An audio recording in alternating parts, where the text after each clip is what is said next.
everybody. I'm Arkush for Pro Football Weekly with more of our trademark Way We Hear It. A lot of the hottest news, scoops, and rumors from around the National Football League, some before they've actually even happened. And the way we hear it in Denver, there's a lot more going on right now than just concern about whether or not the Broncos can come to a long-term deal with their franchised All-Pro Von Miller before the July 15th deadline. Now, clearly, the Broncos do not want to go into the season with him under that franchise tag. He has threatened to sit out. Nobody believes that'll happen. He's not going to walk away from $15 million. But because it was an exclusive tag, he'd be even more expensive to sign next year, and they don't want to have to relive the whole problem again, especially as the cap goes up, and who knows what'll be happening to salaries. But there's another player that is waiting for Von Miller, and this could be even more of a serious concern. Emmanuel Sanders has been one of the best bargains in the NFL over the last 2 seasons, having signed a free agent deal with the Broncos 2 years ago, 3 years, $15 million. Well, at $5 million a year, he has far surpassed the value of that deal. Caught 100 balls in 2014.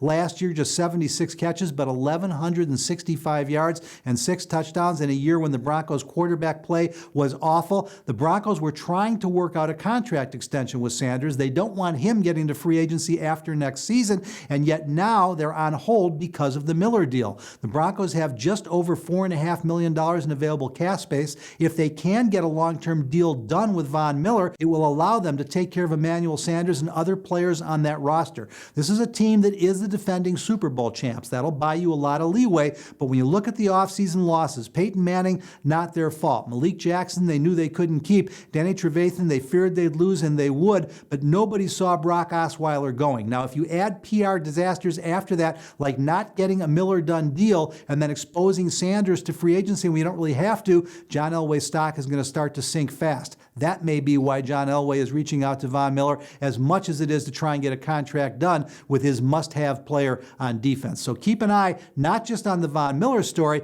but if they do get a deal done, expect a contract for Emmanuel Sanders to follow shortly thereafter. If they don't get a deal done, they may still do Sanders, knowing that they've got to run the risk with Miller anyway. For more of the best way we hear it, as well as all the news, scoops, and rumors from other teams, all 32 around the league, stay right where you're at, 24 hours a day, 7 days a week at ProFootballWeekly.com.